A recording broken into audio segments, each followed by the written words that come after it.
I ended up switching from my cloth and paper planner to the Hobonichi Cousin because I honestly just got tired of buying inserts. Realizing that I was using maybe 2 to 4 out of the 30 pack, and then deciding that, oh, I wanted to switch my aesthetic, or maybe another layout was going to make me a little bit more productive, and clearly that wasn't the case.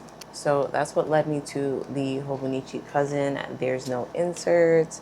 You get the layout that you get, and it kind of forces you to work with what you have and stick to your plan. And that's exactly what I needed. So I'm going to share how I'm using the Hobonichi Cousin as a first-time buyer. Before buying the Hobonichi Cousin, I was using the cloth and paper half letter Discbound planner. I've been using this planner for maybe about 3 years now. Nothing was wrong with this planner. I strictly made a financial decision and felt like I was spending too much money being indecisive on inserts. So I started off with the cloth and paper inserts. Then I went to Infinite Lotus inserts, and then occasionally downloading inserts on Etsy as well. I always had my eye on the Hobonichi Cousin, but I would always convince myself that the Discbound system was reusable. And even though that is true, I'm not reusing the inserts, and instead I've just created a collection of unused inserts. What stuck out to me when doing research on this was that it reminded me of the Take a Note daily planner, which I bought the 2025 version, but instead of using it as a daily planner, I use it as a journal. This one has the exposed binding, which, let me go to a blank page, which helps the page lay really flat. And I noticed the Hobonichi is similar. It's not as flat as the Take a Note, but this is still pretty flat to me. Like, the pages don't fold up as it's laying flat. The binding alone would always steer me away. With spiral notebooks, I would always like rip out the binding, and then, you know, they get kind of like caught in between there, and that would drive me crazy. So, which is why these are easy to take out and put back in. That's what drew me to this one. But since this lays so flat, it's really easy for me to write. I always turn my paper this way. So anything like this that might get in the way is really annoying to me. Also, the paper is very smooth, which is like completely different from the cloth and paper, because the inserts for the cloth and paper are a little bit thicker. I haven't had an issue with the inks bleeding through. So this page, I was just experimenting to see what I'm gonna do with the monthly pages. But as you can see on this side, there's no issue with the marker going through, because this was marker on this side, and then this burgundy dot is pen. Before purchasing this planner, I did do a lot of research to see how people were using their planner. Like, the cloth and paper is very aesthetically pleasing and very minimal. And the Hobonichi, I feel like people are just very creative, and there's not really guidelines. Like with the cloth and paper, I feel like it kind of puts you in a box to stick to that style of like minimal stickers, which I enjoyed for a while, but I want to be a little bit more creative this time around. So let's get into how I'm actually using each section. So the first thing I purchased was a cover. No matter what planner I'm using, I have a cover. So this cloth and paper one, I bought the front and the back. For the Take a Note journal, I bought this slip cover here. And then for this Hobonichi, I found on Amazon. So let me take these out. So this plastic cover, it actually has 3 pockets here. And I have these little stencils that I got from Maddie Plans on YouTube. She has a little planner shop that she started called Casavici. So I got these that I can put in the little check boxes and the little circles when I need them, and then it easily slips in right here. And then I recently purchased some stickers from the Coffee Monster Co. So I'm just starting to use these, so you'll see a little bit of them later, but they just stick right into this folder for now. So the first section is the year at a glance. You have last year, this year, and next year, which is really nice if you want to plan way ahead of time and do some reflection on last year. So then this section is the yearly index. Most people would use this how they use Google Calendar, and you would just write down the important events according to the month and the day that it falls on, and it also gives you the day of the week, which is really nice. I use Google Calendar for all my important events, and one thing I didn't do in my cloth and paper was buy any monthly spread for that reason. So I feel like this is kind of like a repeat of your monthly. So instead, what I've been doing is using this as an index for the daily pages. I'm not a daily planner because the majority of my days look pretty much the same working a 9 to 5. I only get those few hours in the afternoon and few hours in the morning to make any type of difference. So I've been using it as a commonplace planner, which I will show a little bit later. And then here are the monthly pages. I have no idea what I want to do with these monthly pages. If I was using it as a journal, I would probably write like the highlights of my day in here, but I'm still trying to figure out what I want to do. I got this planner in February after I purchased the cloth and paper. So this is just being used as a regular scrap notebook at the moment. So my planning actually started, oh no, actually I started at the end of February into March. So this is how it's been looking. I tried using some of the cloth and paper dot stickers in here, but I feel like they're a little too bulky. I feel like it kind of takes away from the grid because it's very light.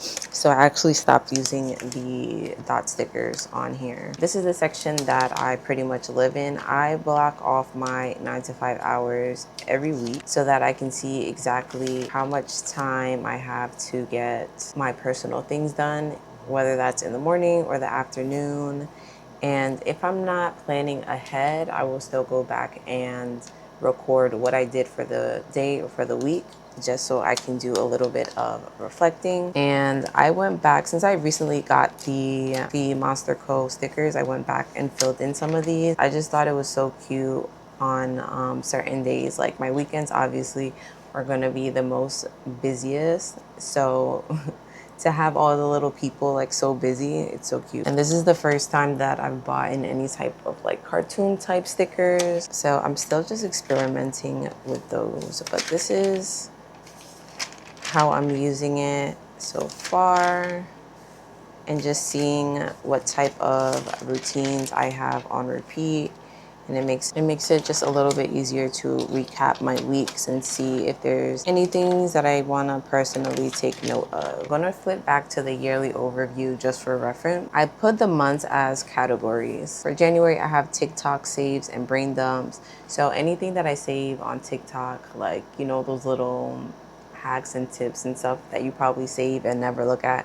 So I'm making it a point for me when I have free time or I'm bored to just go back in there and like jot down anything that I thought was like a really good tip. Then I label it by the day and the page. So let's look at January 9th. I have beauty want list here. So then I would just turn to January 9th on the daily page if I want to reference that, and then here it is. So I'm just like randomly writing down any beauty products that I want to try. And the same thing on the next page, January 8th, I have like random investing tips here. So it's here on January 9th. I know it's investing. I actually like this method better because I have tried having a separate commonplace journal. Let me see if I have it. This is what I was using as a separate commonplace journal. I got this from Barnes & Nobles in the little notebook section. So as you can see, I just have random stuff here, and I've seen people, you know, use the little color-coded dots. But then I'm like, if I am looking for a specific note, like how am I gonna find it? Like I can't flip through all of this. and hopefully land on the page. So I actually really love how this is being used. And my last page is literally me just testing out different pens to see which one works the best with the paper and seeing how the highlighters show up. So these are the neutral midliner highlighters that I wanted for so long. So anytime I want to reference them, I can just turn back here instead of just like messing up the page. This is the whiteout that I saw online somewhere that somebody recommended. I'll leave it in the comments below. This comes with 3 green, the brown, and the red. When I saw this, I thought the colors were just like an aesthetic thing. So I started using the brown. So this is how thin the brown is. And then I realized, then I decided to pick up the red because I think I had misplaced the brown one.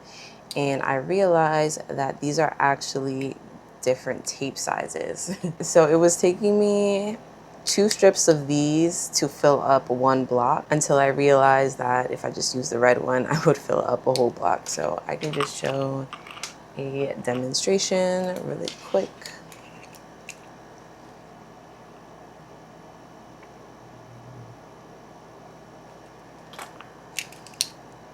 So here's the brown. And they said this is an off-white, so it blends in with the paper easily. Obviously there you could still see the ink, and then for the red one, it's a bit thicker. And the green is the thickest. I haven't taken it out of the package yet because I don't really need this one right now. But this is the thickest out of the 3. But it blends in so nicely because I had the regular whiteout and it just stood out on the paper. I would definitely say this planner is for anyone who likes to plan their weeks at a weekly view. I like to see my full week ahead, like things that I know are permanent, like work or appointments, and then see what gaps of time that I have left in between. The lines itself are not jarring, so you really have creative ability to do whatever you need to do.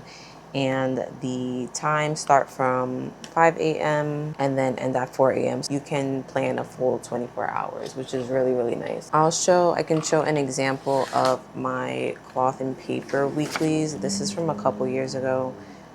So as you can see, it was just like half of the page. So from 5 to 12 at night, I had the top half for notes and then the bottom half for the hourly. And I was doing the same process of just blocking off my 9 to 5, but using the washi tape. So I'm still using the same method. I just don't have to worry about buying the inserts when I get bored, and it's forcing me to stick to my plan and not worry about aesthetics really. I would also recommend this planner for anyone who has full days.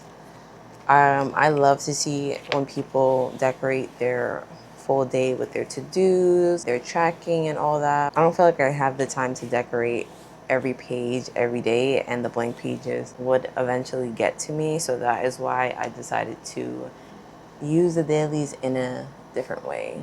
But I do think journaling is a good way to use these dailies. So that is why I made the switch to the Hobonichi Cousin. We're only halfway through the year, so I am excited to see how my creativity blossoms through this planner. This channel is still pretty new. This is only my 2nd video, but if you do want to see more planning videos, subscribe and stick around. I've got a lot more to share, and I will see you in the next one.